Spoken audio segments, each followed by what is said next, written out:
The man who stopped. "Nobody's coming for you," the man said, crouching down to look her in the eye. "You understand that? Nobody. So you better hope I'm one of the good ones. Welcome to Kindness Arena.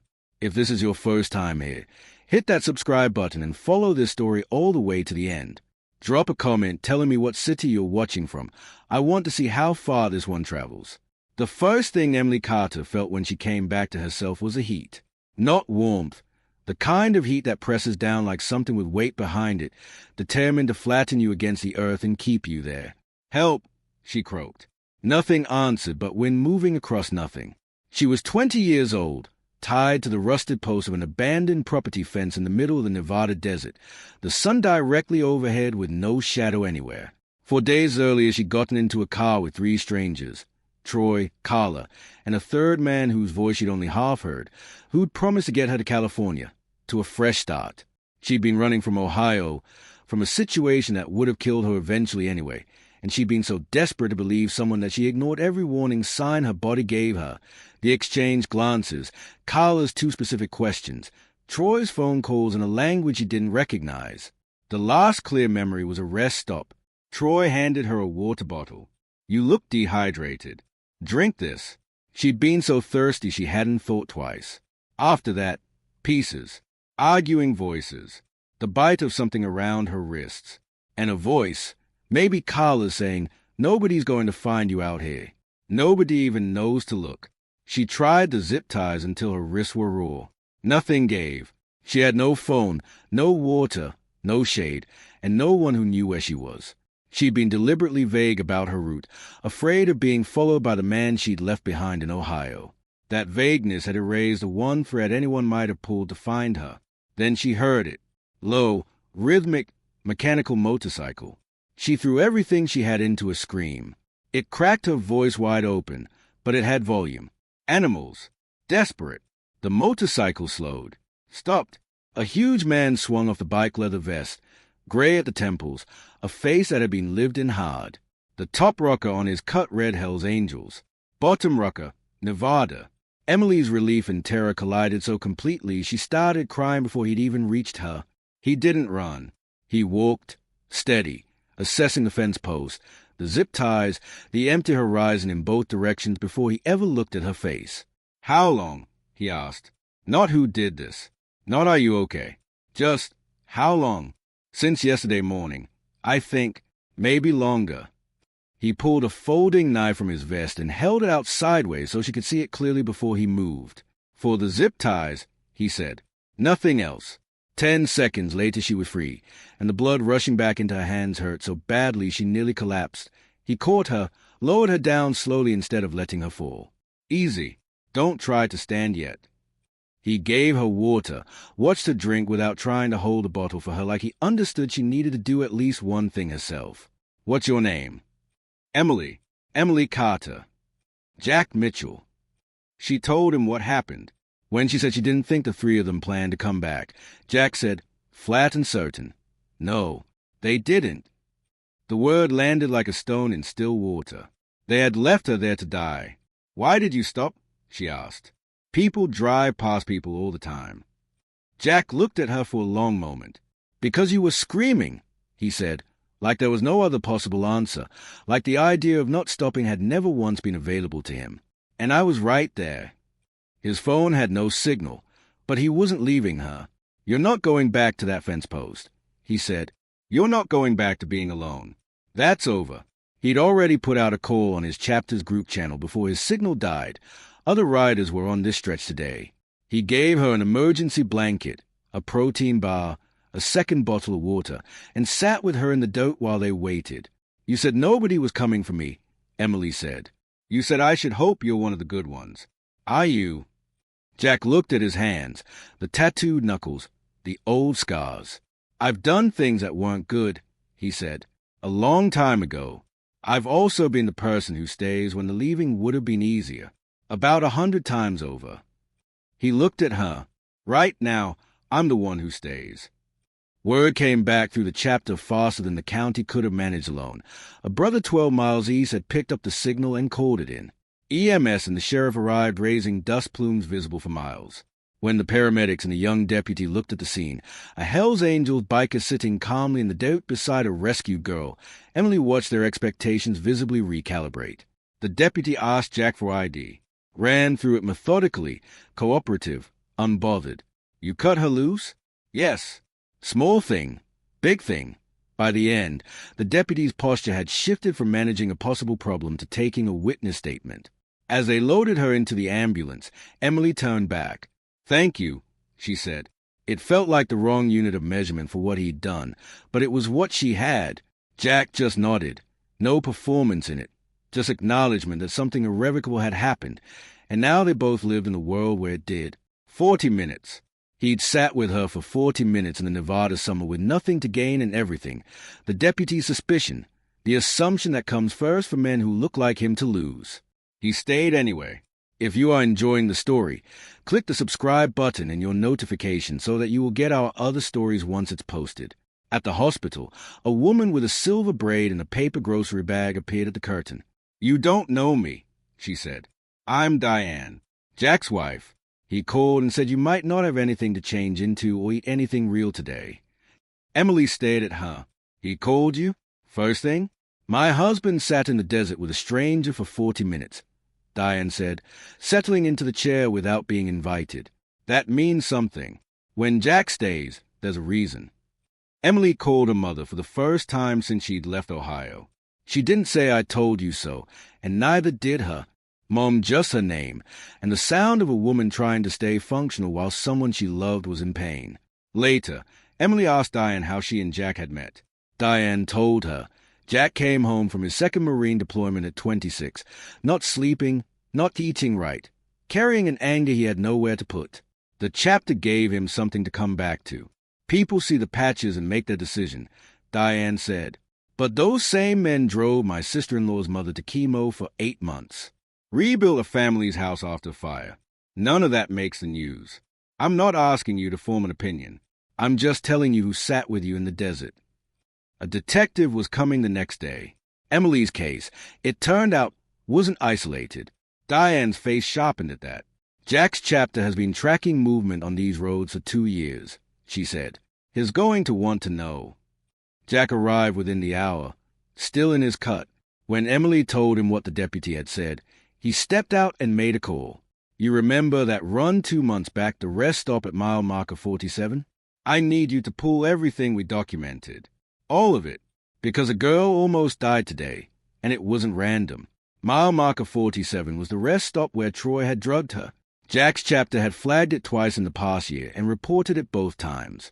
Nothing had happened, because the reports came from Hells Angels, and nobody took them seriously.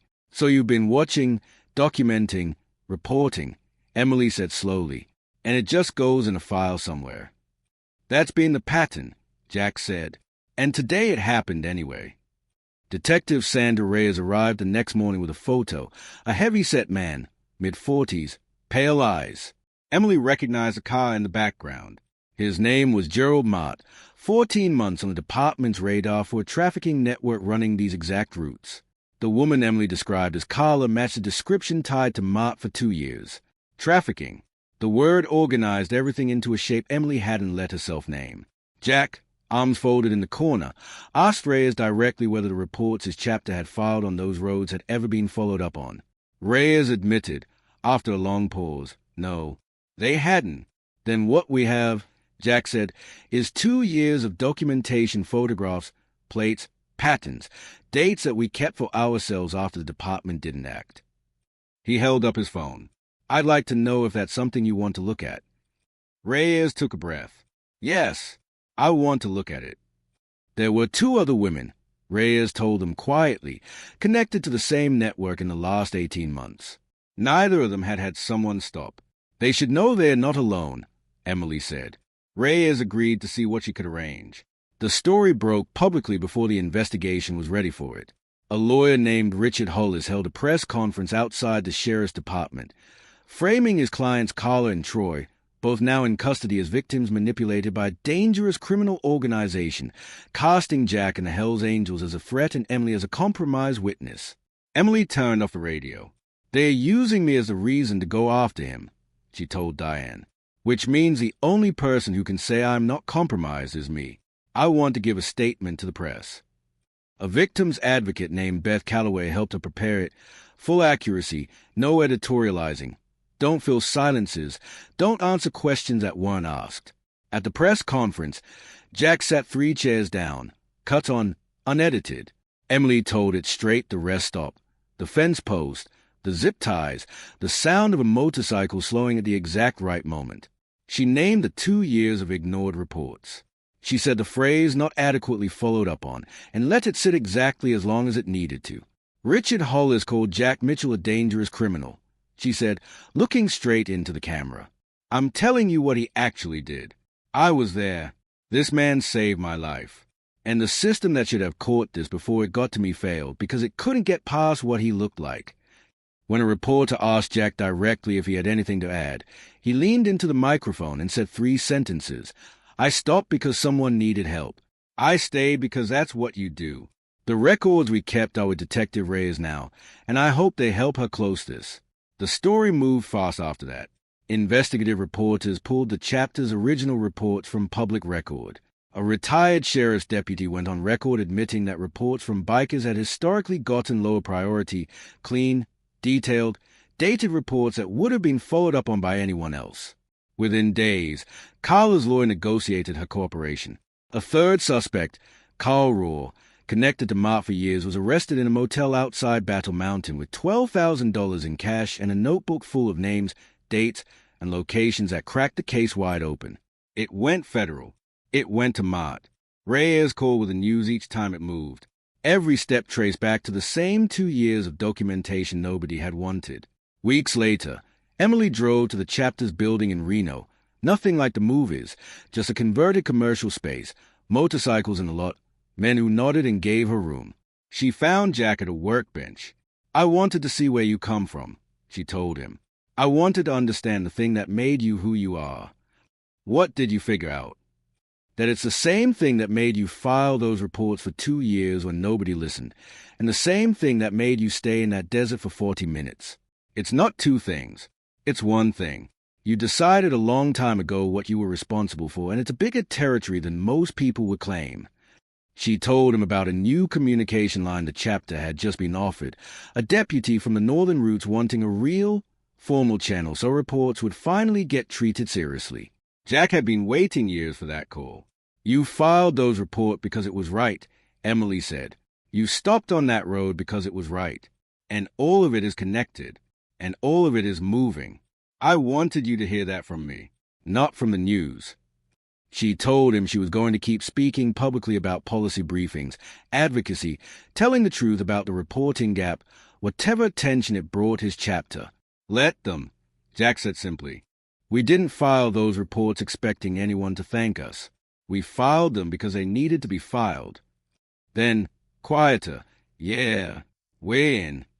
Over the following months, Emily moved to Phoenix and began working with a survivors' advocacy organization.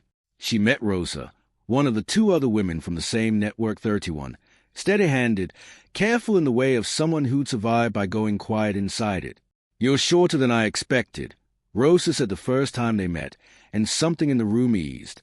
Together they watched Gerald Mott's arraignment on a laptop propped against a water bottle, 43 counts, later revealed to be only a fraction of what Troy's corporation agreement would eventually expose, an operation running through 3 additional states, all mapped using 2 years of a motorcycle chapter's discarded documentation. A third woman, Jamie, called from Idaho months later. She'd read the coverage and wanted, for the first time, to be in a room with people who understood without needing it explained. There's no such thing as too late, Emily told her. Tell her we'll be here.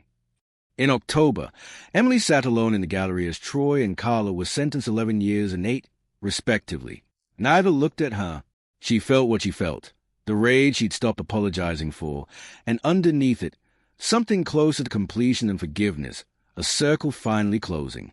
Gerald Mott took a plea in November. 60 years, no parole, full cooperation. The final investigative piece ran nationally, laying out the entire arc, the roots, the reporting gap, the ignored documentation, and what had changed when one 20-year-old woman refused to be written into someone else's story as a variable. It ended with 3 sentences from Jack, quoted under his name. We rode those roads because they needed riding. We filed those reports because they needed filing. What happened after wasn't our doing. It was theirs. Emily called him that afternoon. You're wrong, she said, respectfully. What we built after that was ours. But you made it possible. You don't get to hand that off. A long pause. You're going to do this every time, aren't you? Jack said. Make sure I take credit. Make sure you acknowledge what's true. There's a difference. He exhaled, not a sigh, more like setting something down he'd been carrying at arm's length. The work you're doing in Phoenix, he said. It's good work. Come see it sometime. Maybe, he said. From Jack Mitchell, Emily had learned that was never deflection. Maybe it was real. Emily Carter was 21 now. She was not the girl from the fence post in the mall. She was a woman who had built something out of it, and she was just getting started. The people who save you, she would tell audiences in the months and years that followed, are not always the ones you were taught to recognize. Sometimes they come in leather and patches on an empty back road in the middle of nowhere. They stop because stopping is right. They stay because staying is what you do. They file the reports nobody wants to read, because the filing of them is true even when the receiving of them is broken. One person stopping changes everything. Every time, without exception. It changed hers. If this story moved you, hit subscribe and let me know in the comments where you're watching from, and stick around, because the next one might just change how you see the world, too.